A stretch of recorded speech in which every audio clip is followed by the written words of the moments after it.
Good morning and welcome back to the Scottish Highlands.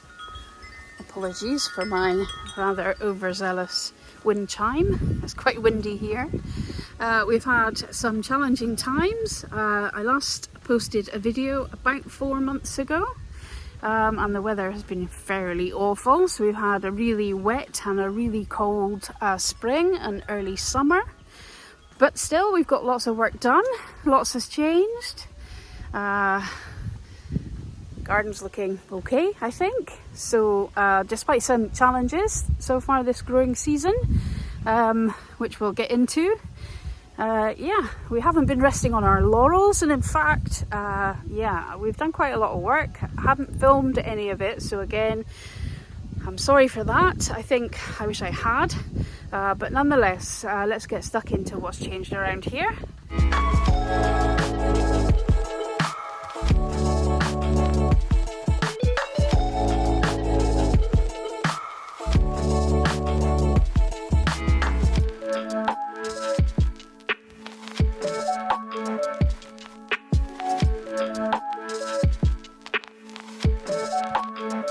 So I'm thinking the best thing to do is probably to give you an overview from up here on top of the old mill. It will give you an idea of the layout of the land. We have worked out that, well, we think, according to Google Earth, that this garden is about 1/3 of an acre, something like that, so it's not huge. And the layout's quite important to make sure that the garden flows and that we're accessing all of the areas and using all of the space that we can. So I'm up on the top of the old mill. That's the house there behind us. That's the old steading, the old barn. And so I'll turn the camera around now and show you how it all fits together. Okay, so like we said, house, steading, shed. The shed is about 20 years old, was structurally pretty sound, but it did need a new roof. So we put that on it in the spring. And then below that we have the herb garden. So that has been taken over largely by things that are not herbs, but we'll get into that later. And then we have the seating area. So this is where the old plastic greenhouse grow tunnel thing used to be. And when we first moved in here, all of this was totally inaccessible. So we cleared that off to put the grow house on. But now that didn't work for us for one reason or another. And so now it's a seating area. Okay, right at the back there, in front of the wall here, which runs along the back of the garden, is a clearing with a utility space, composting, that kind of thing, which I'll show you in a bit. And then, of course, we've got the tube, which is where the chickens live. And this is the caravan park, where my caravaner chickens live. So we've got 3 chickens who are kind of garden rangers. They live in a caravan. Again, we'll look at that later. And then we have, this is the row garden here. So this used to be where the chickens lived, in a static hen house, and now and the raised bed garden here. So this is a row garden, raised bed garden. Well, that's another failed greenhouse, so again we'll discuss later. And then over here we have what we describe as the ruin, which is where the wildlife pond is, and again we'll have a look at that properly in a minute. And then it comes back around here, and the rest of the garden is all along the side and front of the house up there.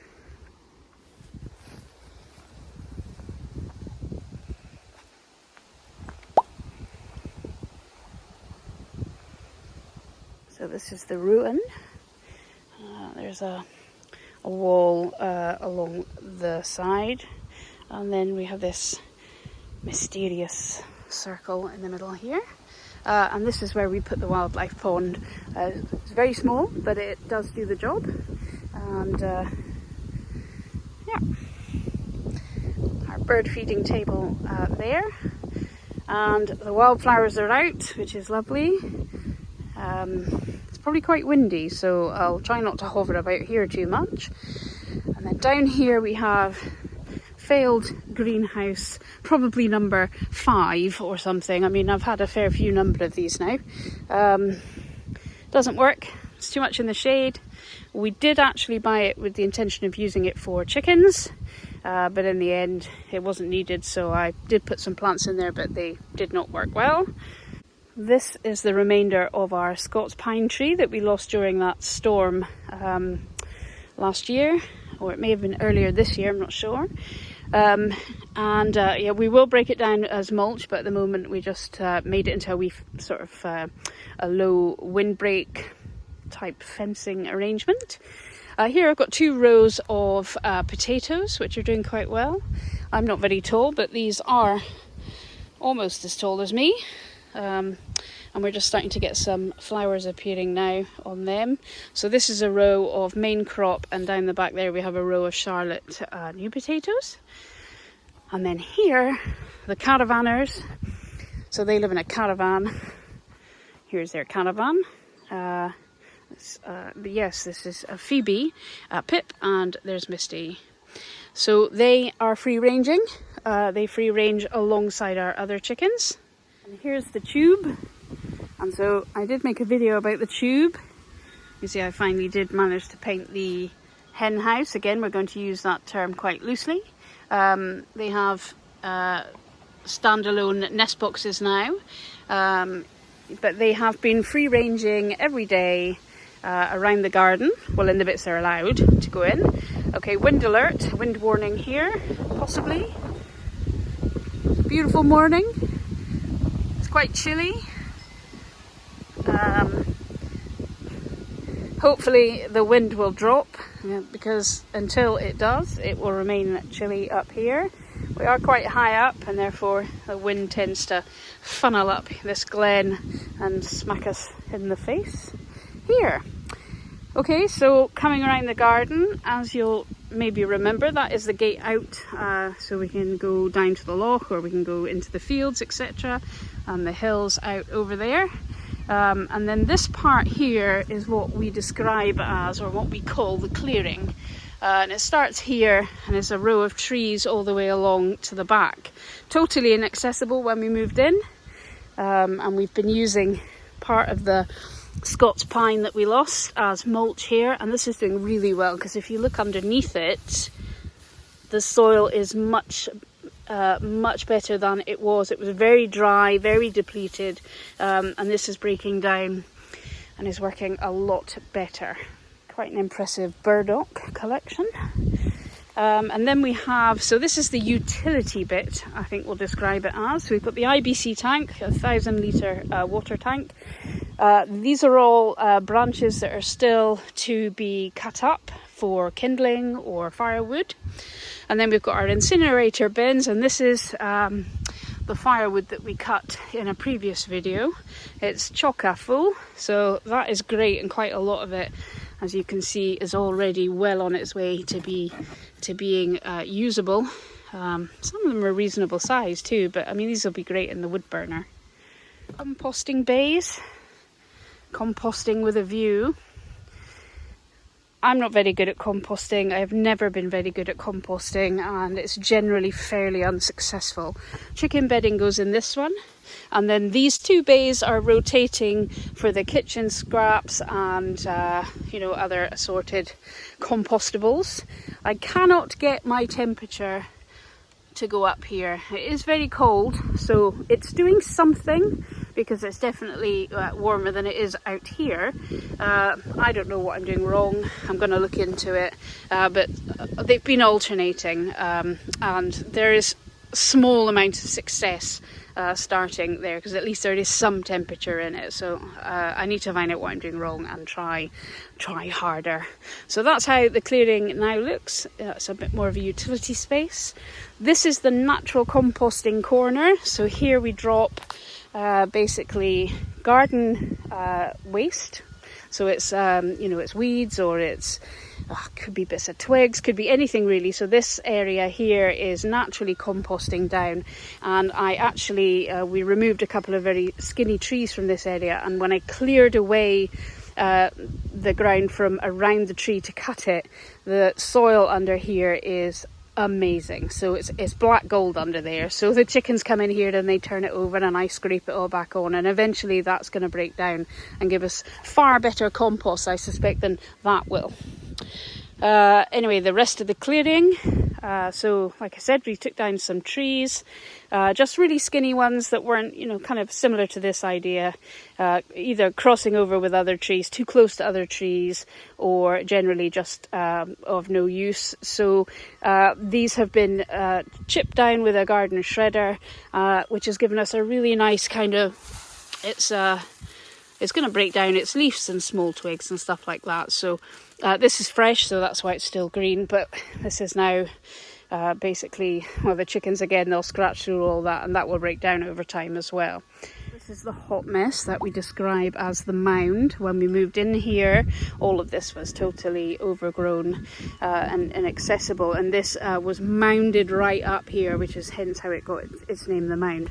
It's now not mounded up, but still, as an identifier, we still call it the mound. But it's basically sown with an assortment of wildflowers. We've got borage growing in there, and we've got comfrey. There's actually a very sad looking plum tree, which I think will have to come out. This is something like year 4 for this tree, and it's just a disaster. Possibly not enough sun, because we've got quite a heavy tree canopy here. It doesn't get masses of sun. You know, early morning and late evening, when the sun goes down over the hill, some of the sun will get through to this, but not a lot. So we've got self-seeded cherry tree here as well, which will probably need some attention. Can't really grow here. But we've got other stuff. I've got some white borage, we've got some calendula, there's some nasturtium, there's a broom, we've got lots of daisies, campion, we've got some quite sad looking cosmos here. I just threw a collection of seeds, flower seeds that I had that were from last year or the year before, and thought, well, you know, on you go, see what grows. We've got some loose strife. The yellow loose strife is what we have. it all over the garden. We've got some poppies coming up. There's a sad rhubarb here, which, well, I need to dig it up. I just haven't yet. So yeah, the bees and the butterflies, this is their spot. I'm not going to worry about it. I was going to keep it nicely weeded, but as you can see, there's no point. So we're just going to embrace it for what it is, and that's a wild flower kind of meadow garden bit. Okay, so coming out of the clearing, that's the overview. Bird feeding station here. And then across the garden here we have the fruit bushes. So again, terrible weather we've had, but these are now finally starting to ripen.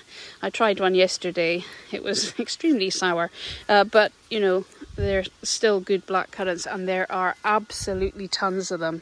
So luckily the terrible weather we've had hasn't upset the harvest too much. And we also have gooseberries coming along here too. So these, we always get about 20 kilos off of these bushes, these gooseberry bushes here. So that's fairly significant fruit haul. And then in autumn last year, we put in some extra fruit trees. It's hard to see, apologies for the sun. So we have 2 red currant bushes, and behind that we have 2 new white currant bushes. We don't seem to have any currants on these, and in fact we have had some sort of aphid has caused the curling of these leaves. I couldn't see anything, but I'm fairly confident. Aha, no, hang on, here we go. There they are. Can you see that? Yeah. They are just new bushes too though, so it's possible that they will do better next year, but I suspect now we have the aphid, we'll probably always have the aphid. This is a honeyberry bush, which is on its own, but I do have 2 more up at the house because they do need more than 1 to fruit, from what I understand. The chickens have been keeping this nicely weeded for me. Strawberry there. So yeah, the fruit is okay. It's not brilliant. Just going to hide behind my polytunnel for wind protection. So yeah, we'll be harvesting them, I would think, within the next couple of weeks. So it'll be interesting to see what kind of a haul we get, considering the weather's been so terrible. Okay, so coming back up here and into the raised bed garden and row garden. We'll start with the row garden. My cheery little garden gate decor. Okay, so, well, this is interesting because If you saw a previous video, you would have seen my beautifully crafted rose. It's gone a bit wild, but the whole purpose of this, so this is where our chickens used to live. So when we first got chickens, we built a wooden hen house up there, and this was completely enclosed, mesh over the top. It was 100% secure, and they were in there for probably about 2.5 years. I realised that you were just staring at the garden instead of me actually talking to you. Thank you, Rusty. So once the chickens left here and moved into the tube, this whole area was just decimated. I mean, anybody that's had chickens knows that they will just clear everything, and they're great for that. So they've been helpful around the garden for that.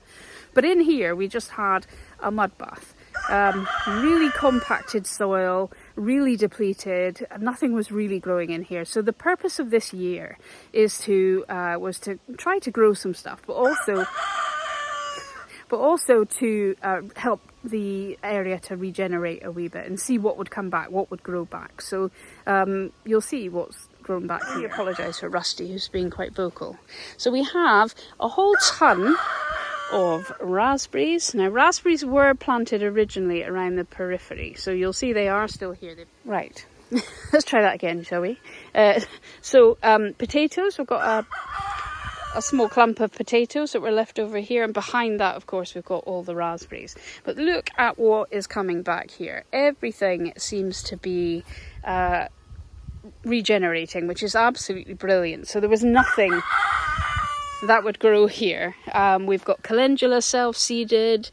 We've got this, which according to my Picture This app, now maybe it's not this actually. I'm going to just check. Okay, I was about to say, oh, it's amazing what's come up in here. You wouldn't believe it, but Picture This says that it's hops. Can you imagine? I mean, where would that have come from? But I've just taken a picture of this, of all of those that said it was hops. And they're all now saying it's raspberry or bramble or black currant. So that makes more sense here than hops. Anyway, nonetheless. Okay, so what we have actually planted here was some white onions. We have a row of red onions, which may or may not be going to grow and bulb up. Some of them look fairly strong and sturdy. And then we have another row of white onions. Again, some of them don't look too bad, look like they might bulb up. I was wondering if, having had chickens in here for so long, there'd be too much nitrogen in the soil. So we'll see. Here we did have a whole row of potatoes, and they've been harvested already. And I have sowed a somewhat late sowing of French beans, and we'll see whether they come to anything. These are obviously also potatoes. And more self-seeded calendula, so that's nice. I've got a couple of little cosmos plants in here, not terribly impressive, but nonetheless. And here we have sweet peas, which are absolutely beautiful. I forget the variety of these, but they're so pretty, and they are just starting to come now. They were so slow because of the terrible weather, but yeah, they're looking good.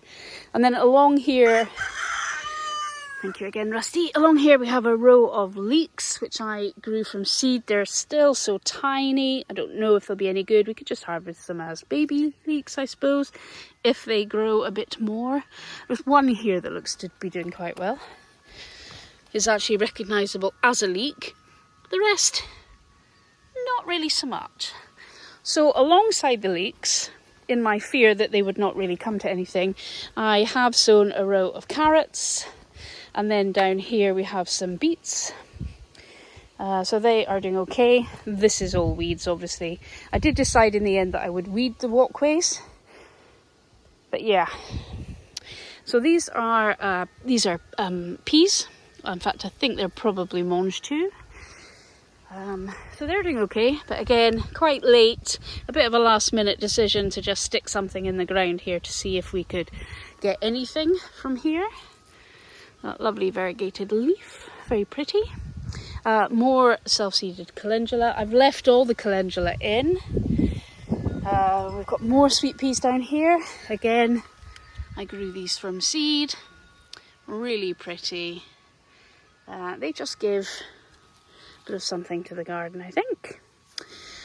And then on this side, we still have our garlic in.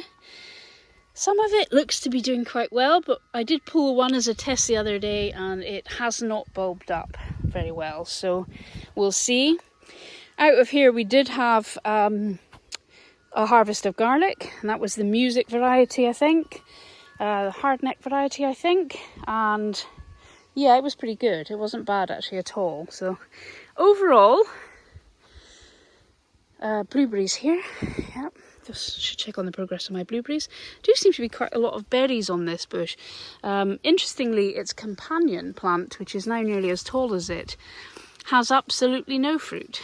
And we bought this one just the other day to go alongside them. This is, I think, the pink lemonade variety. So hopefully it's even got a few berries as well. Hopefully the 3 of them. But I don't know why this one's got no fruit on it. Interesting. And then this fig, well, who knew you could grow a fig in the Scottish Highlands?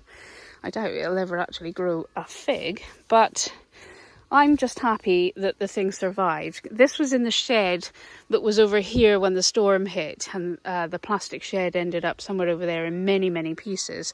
And the fig was inside it, overwintering, and it looked to have been, I mean, you can see the ends got largely smashed off and it looked terrible. And with all the rain that we've had, I really didn't think it would do anything, but it's starting to come back now. It'll be coming inside the house this winter because I don't want to lose it. I absolutely love the fig. We used to live in France, and figs was one of the things I really wanted to be able to grow here at a fig tree. Figs and olives. Whether that will ever happen in the Scottish Highlands remains to be seen. But the tree's still alive, so that's great. And then let's see what's happening in the raised bed garden. The thing I decided to do this year was net everything. So the minute that these went out, I netted them. So these are a few different varieties of cabbages, and then I've got some sprouts on the end here. More sprouts in here. Yeah, they're looking okay. They've had a lot of water, a lot of rain, so we'll see how they go. This is a test. This is a raised bed. I mean, basically this is a pallet made of pallets and has cardboard on the bottom, then a layer of branches and twigs, and then a layer of shop-bought compost. I have to say the shop-bought compost this year was absolutely dire. So, yeah, I'm hoping not to have to buy that again. So these are Savoy cabbages, and I put these out, didn't cover them just to see what would happen. And then we've got some somewhat sad looking radish here. I mean, this compost is dreadful. That's Crispidia there. Strawberries, just nothing's happening here. We have fruit on everything. Nothing has ripened. I don't know how we expect strawberries to ripen with absolutely no sun, so not surprised. This is the Midnight Sun kale. It's rubbery. Many of them have bolted already. It's not actually for us. I'm growing this for the chickens, but it's pretty awful. And then this is a different variety of kale, which is a much softer leaf. I suspect we could use that much like spinach, but again, I did grow it for the chickens. And this is a new variety of sweet peas. I haven't had this one before, and I forget its name. So I will dig out the label because it's very pretty and I want to buy it again. So these are doing okay. You've got to have sweet peas in your cottage garden, haven't you? Very pretty. So again, a few more Savoy cabbages here. This is what's happening. I think this is happening to everybody from what I understand. I'll probably just feed them to the chickens. This is I believe a delphinium, which I grew from seed, and an assortment of weeds. A massive lemon balm bush. Once you have lemon balm, as you know, you probably will always have it. It's a bit like mint. It just takes over everything. And then this is a pink currant bush. And because of the aphids in the fruit bush bit, I decided we would plant this in the raised bed garden. Pink currants, aren't they pretty? So not sure I'll be able to make much with that. It's just year one for this little bush, but it does seem to be quite healthy. And then more strawberries, and again, very much not ripening. We've got some lettuce leaves here. Some of them have bolted because we got half an hour of sun this summer, so as soon as that happened, they started to bolt. Got leeks here, again, very tiny, really poor shop bought compost. Yeah, I don't know, I need to weed it too. And a random marigold, I didn't plant that. I don't know where it's come from. This is possibly my least successful bed. Dreadful compost.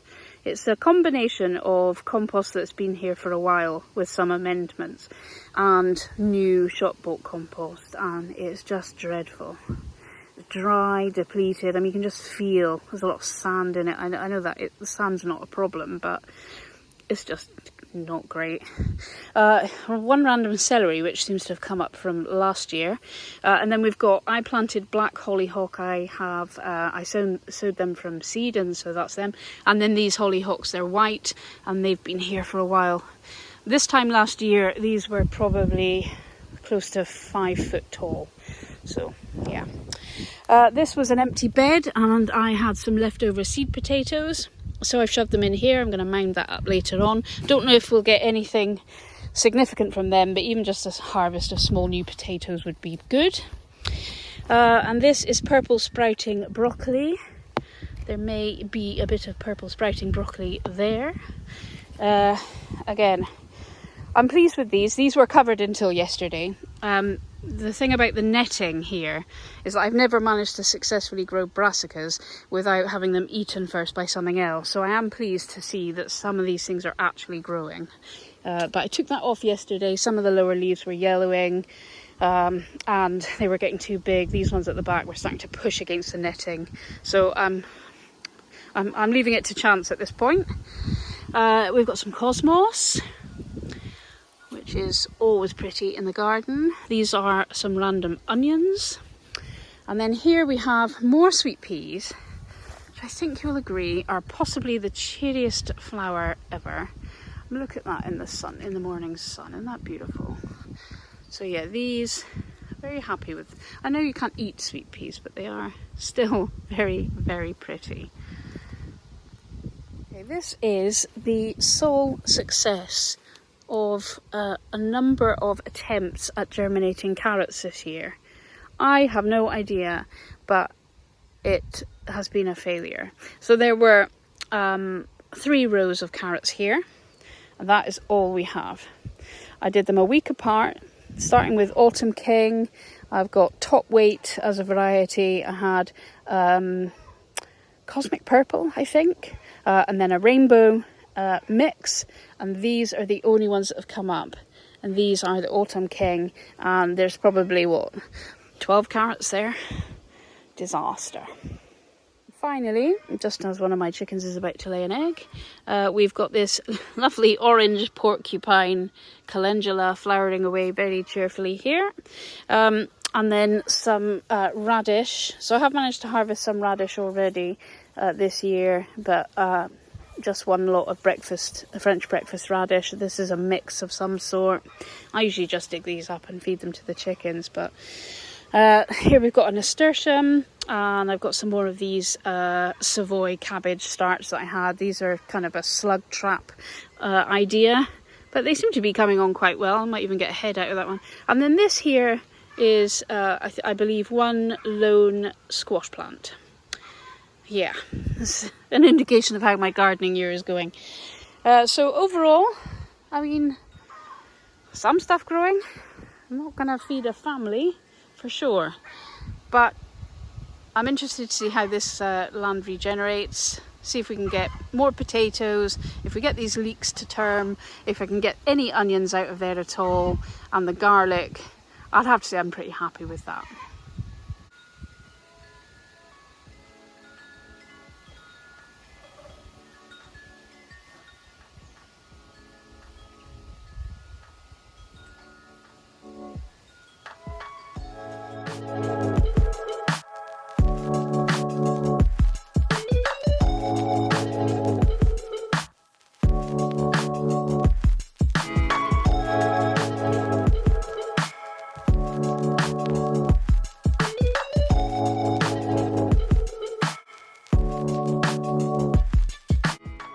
rather interesting.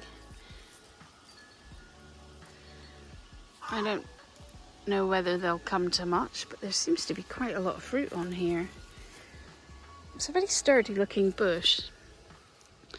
We've got some thyme, we've got some lady's bed straw which just takes over everything. We've got healthy rosemary which overwintered, which is great. Random strawberries, always a mistake to put strawberries in a bed of anything else. Same with the lemon balm. And we've got lots and lots of self-seeded calendula here, which is really nice. We've got some, I think this is hyssop. Smells lovely, so that's nice. We've got some oregano, weeds and grasses.